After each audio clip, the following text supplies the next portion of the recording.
Bismillahirrahmanirrahim. Assalamu alaikum students. This is lesson number 14, Oxford Progressive English Book 6, and the unit we are going to cover is unit number 4. The title to the unit is Natural Disasters. And the pages we are going to cover in this lesson are from page number 76 to page number 88. There are many kinds of natural disasters. Most of them are very dangerous and very devastating. Natural disasters are the disasters or calamities that we suffer or that we face because of natural phenomena. Dear students, unit number 4 is non-fiction. It means in this unit we are going to read all true stories, all real stories. The text or type of text that comes under non-fiction are news report or newspaper report or account of any incident or any true story told by anyone. That all comes under non-fiction. In unit number 4, we are going to read about floods or the stories or incidents that happened during floods in many areas, and also about fire. The events of fire at many places are discussed here. Our first text is The Egg Collector's Surprise at page number 77. This story comes under non-fiction because this is a true story, and the person who is telling this story is one of the eyewitnesses. The setting is of 1860s in Europe, somewhere across River Danube. River Danube is the second longest river in Europe. The river used to flood in the spring. After the flood has gone, the egg collectors used to search for the eggs of eagles. Collecting egg was not illegal in those days, but this is now illegal. Now you cannot collect the eggs without any prior permission. This is illegal now. Let's discuss the story. Once there came a flood in River Danube. That is a large river in Europe. After the flood has gone, the egg collectors started searching eagles' eggs in the plains around the river. There were 3 of them. They had climbed many trees with no findings, but at last they found a tree that there was a nest on the tree. One of the egg collectors started climbing the tree to reach the nest. But when he reached the top, he was astonished to find that the nest was actually not a nest, but a decaying skeleton of a shepherd. So he got afraid, and in his fear he fell down the tree. And after him, the bones of the shepherd started to fall. When the egg collector reached the ground, he started to run away from what he had discovered. He was very much afraid. The story is very interesting, and this is not an imaginary story. This is a true story, a real happening. So read it thoroughly. It's very interesting. You will enjoy it. After reading the story, can you tell me, why do you think the shepherd's skeleton was up in the tree? Think about it. Then think again and tell us, what do you think? What was the shepherd's skeleton doing up in the tree, or how the shepherd's skeleton reached on the top of the tree? You can write your answer in the comment section as well. Let's move to an important section, that is vocabulary. During your reading at page number 77, you will come across these words and you need to know their meanings. The words are whilst. It means while or during the time. Stripped off, remove some dress or remove anything. Astonished, surprised. Decaying, rotting or decomposed with the action of bacteria or fungus. Rags means torn pieces of cloth. Secure, that is firm or fixed. These are some difficult words from your reading section. Now come to page number 78. there is a vocabulary exercise. In this exercise, you are given the words from the text and you are asked to write as many meanings or words for them as you can. So this exercise is also solved for you here. What does flock mean? It means herd or a number of sheep that the shepherd usually carry with him. Flock is herd of a shepherd. Starved to death, it means died of hunger. The person has nothing to eat and he died of his hunger. Supposed, assumed, believed or think so. Horrified, shocked, afraid, ghastly, horrid or frightful. This means the same as afraid. Remained, existed or survived, and driven up, to arrive at some place through a vehicle, by a vehicle. Now we will discuss our question answers that are at page number 77. The heading is reading for understanding. Question number 1 is, why did the egg collectors climb the trees? And from her reading we came to know that they climbed the trees to hunt eagle's eggs. Question number 2. What did the egg collector think he saw at the top of the tree? He thought it was a nest. Question number 3. What did he find at the top of the tree? He found a shepherd's skeleton and rags. Question number 4. What started to fall to the ground? Answer is the egg collector followed by the bones of the shepherd. Question number 5. What did the egg collector do next? After falling on the ground, he started running. Number 6. How do you think the egg collector felt? Of course, we all know he was very much horrified.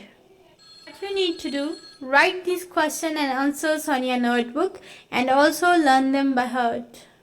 Next reading section is a news report. This also comes under non-fiction because news reports are not imaginary stories, that are mostly the true happenings, that are the real stories. So when reading a news report, what we need to know? We need to know the headline of the newspaper or the heading. So when we are going to read a news report at page number 79, we are going to find the headline first. The headline is the line that have the largest letters in an article or the news report. In the report at page number 79, the headline is Monsoon floods bring devastation. Rain decimates Sindh's cotton crop. So this is newspaper headline. The subheading is the heading which breaks the part of the article is subheading. There are two subheadings. One is residents swept away by wave of water, and the second is 1 lakh people stranded by floods. So these are headings and subheadings of the newspaper. Then we came across a new term, that is specialist vocabulary. To page number 80. Specialist vocabulary refers to words which are used in a particular context, in a particular situation, in specific situation. These words are used. For example, we have cotton balls, Guinea or Guinea, or American Sundi. These three terms refer to the cotton industry in specific terms. Balls are the round seeds of cotton.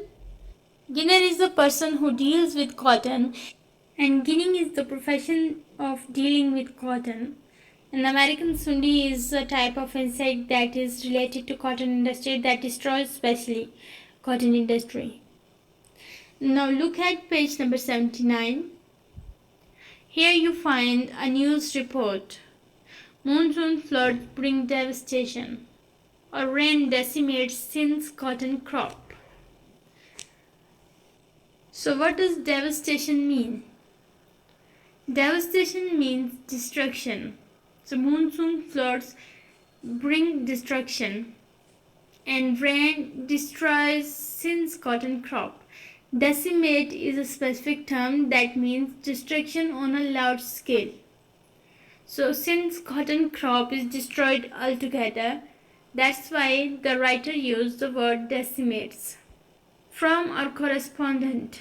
Correspondent is a person who writes a letter to the newspaper or who writes stories for the newspaper. This flood occurred in Karachi, Pakistan. The report goes as, if the rain continues for another 2 or 3 days, 25% of the cotton crop in Sindh will be destroyed. Farmers have already seen 10% of their crop damaged in the heavy rain. Cotton balls have formed and their seeds have started leaking color, making the cotton yellowish. Another threat is that the pest American Sunni will develop in the wet and humid conditions and further damage the crops. The standing water in the fields will weaken and even destroy the cotton plants. The situation in Balochistan is even worse, as both ginning factories have been flooded and their boundary walls have collapsed. There is no way to reach the area as the road bridge has collapsed and the factories are flooded, said a Ginner who owns one of the factories. However, we have no report of the damage to the crop.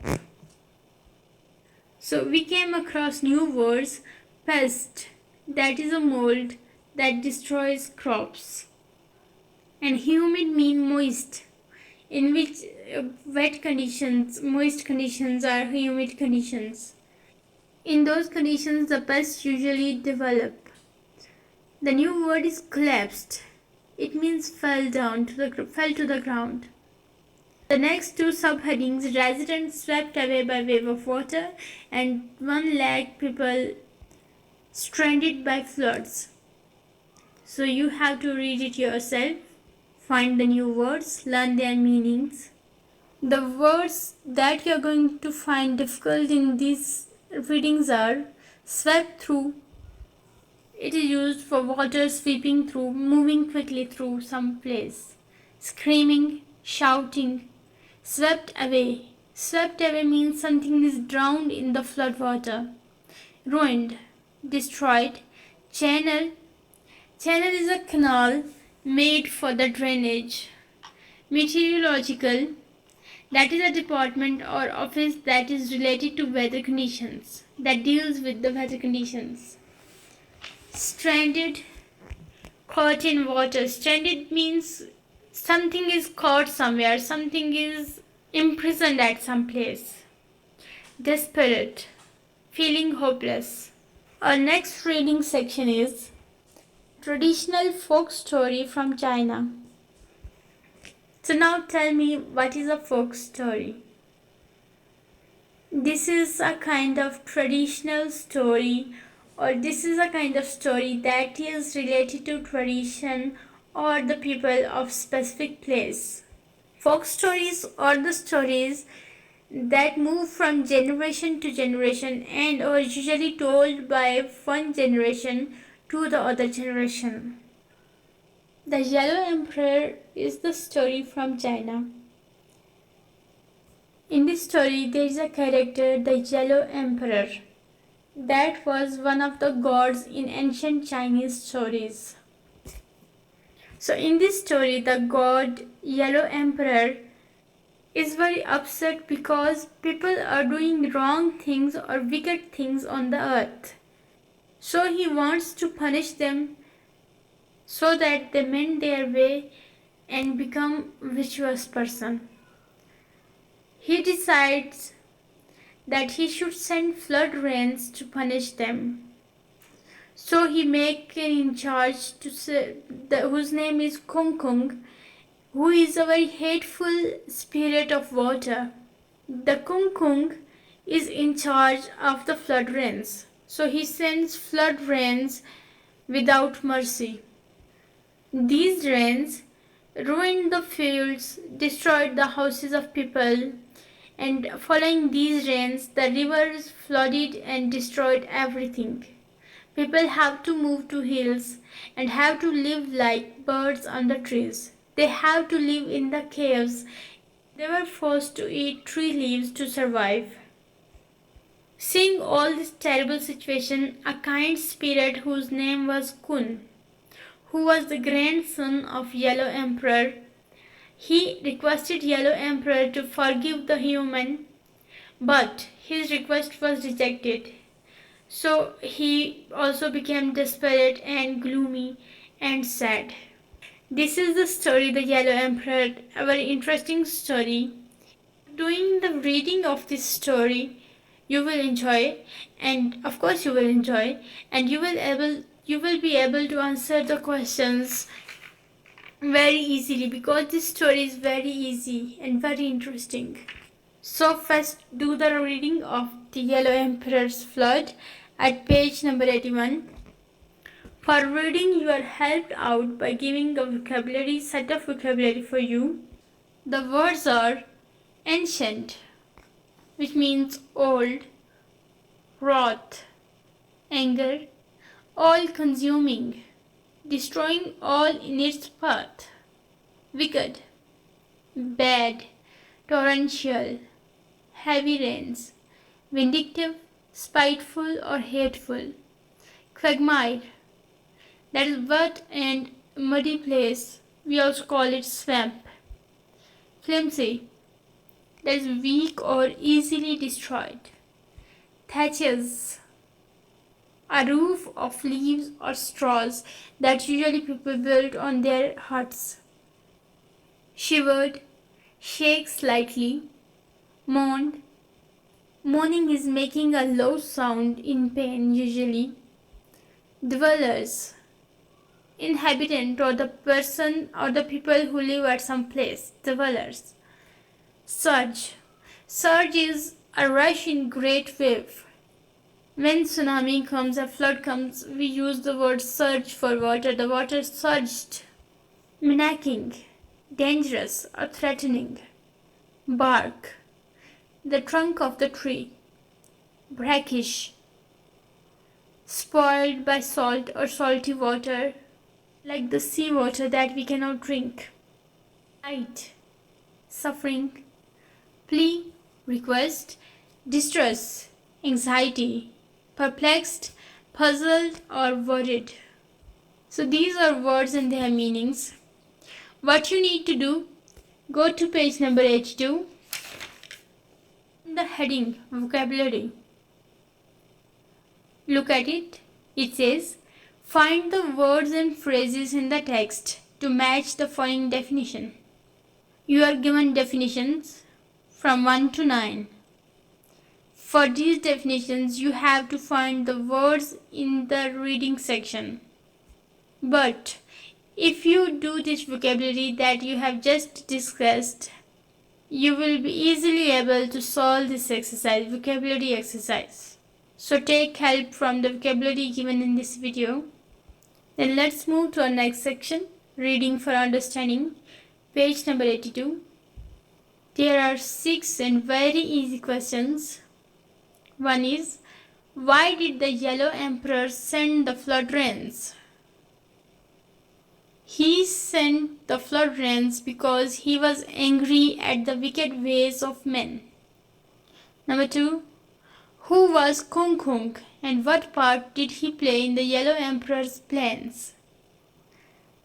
As we have read, he was vindictive spirit of water, and he was placed in charge of flood rains.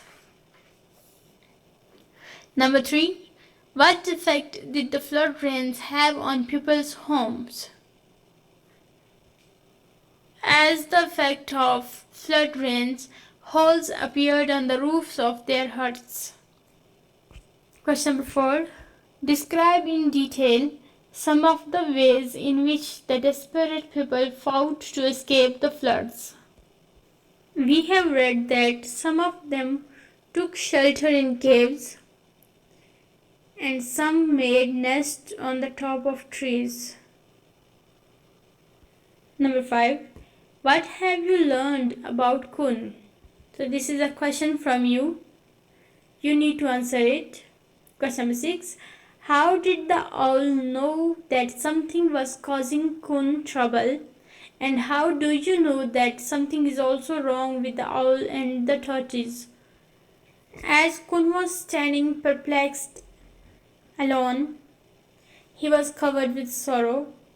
So Owl came to know that Kun was in trouble, and also Owl and Tortoise were also looking curious. It suggests that there is something wrong with them as well. So these are the question and answers. Write them in your notebooks and also learn them. Our next concept is of archaic language. Archaic language is the term that is used for the old-fashioned language. That means old-fashioned language. This type of language is usually used in folk stories. In the story The Yellow Emperor's Flood, we came across some archaic words that are wrath, the mortal world, plight, the imperial presence. You are going to find the meanings of these 4 words from your dictionary. Then come to new concept, that is proverbs. It is at page number 83 of your book. A proverb is a well-known traditional saying. It is a wise saying or a truth. As we have already read a proverb, or west, home is the best. This is a proverb. Some of the proverbs that contain the words related to weather conditions are discussed here, and we are also given 6 definitions to them. 4 proverbs and 6 definitions, which means 4 definitions are relatable to the proverbs and 2 of them are useless. So we have to pick the 4 explanations that are true. I have done first 2 for you.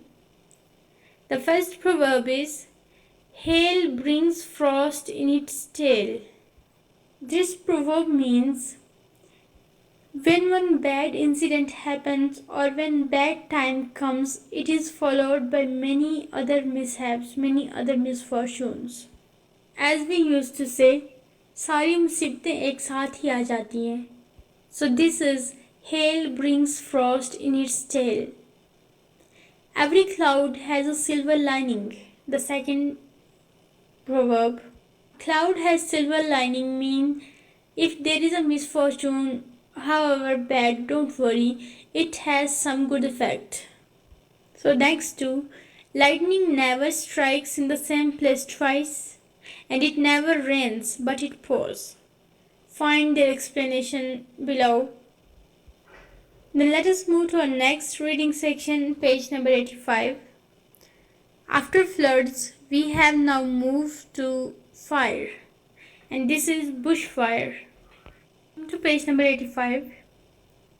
There is an information on bushfire. Bushfire is the type of fire that is caught through the bushes. The wild part of Australia is called bush or bushes. So in Australia, you may also know there are many cases of bushfire, and bushfire goes very rampant in Australia. So these news reports are about bushfires in Sydney, Australia, that happened in December 2002. Bushfires are not easy to control because they spread through the bushes, spread through the grass. Bushfire is very dangerous. It causes fear, and also it has caused many deaths in previous years. Come to page number 86. There is a special report about a bushfire that happened in Sydney, Australia. Read this report yourself. To aid you in reading this report, you are given the vocabulary that I have gathered from page number 85 and page number 86. The words are enormous, that means big, rage, that means violent, fierce, that means aggressive, gridlock, a kind of traffic jam, disrupt, interrupt or disturb, chaos, disorder or total confusion, creep, crawl, evacuated, it means vacated someplace or vacate someplace, petrified, frightened, vulnerable, at threat, are more vulnerable to threat, veteran, it means an experienced person that has experience of something. From reading all the information at page number 85 and all the text at page number 86, you will easily understand what is discussed in this news report. Our next important section is reading for information at page number 87. And luckily, that is our last topic of today's lesson. Question number 1 is, how did the situation change after 6:30 p.m.? For answering these questions, you need to read the lesson thoroughly and you will easily understand the question and you will be able to answer these questions very easily. So after 6:30 p.m. as suggested in the text, everything turned dark dramatically and visibility dropped. Number 2. Why did the policeman knock at the resident's door? The policeman knocked at the resident's door to tell them that they should get ready for evacuation. Question 3. How did the residents react to the approaching fire? They were frightened and most of them packed and drove away. Number 4. How does Adam Wilde feel? He feels helpless, vulnerable, and scared. Number 5. What had the adults and children been doing all day? They had been packing all day. Why did Annie Jeffrey choose not to leave her home earlier? Because she wanted to stay and help. She wanted to protect her home. Question number 7. Why did Maggie Grant change her mind? Give full details. First she decided to stay, but then she decided not to sacrifice her life for home. So she thought that she was too old to fight fire as fire was very big. This was all from today's lesson. I hope you understood. Write these questions and answers on your notebook and also learn them and prepare them for your exams. Best of luck. Take very good care of yourself. Allah Hafiz.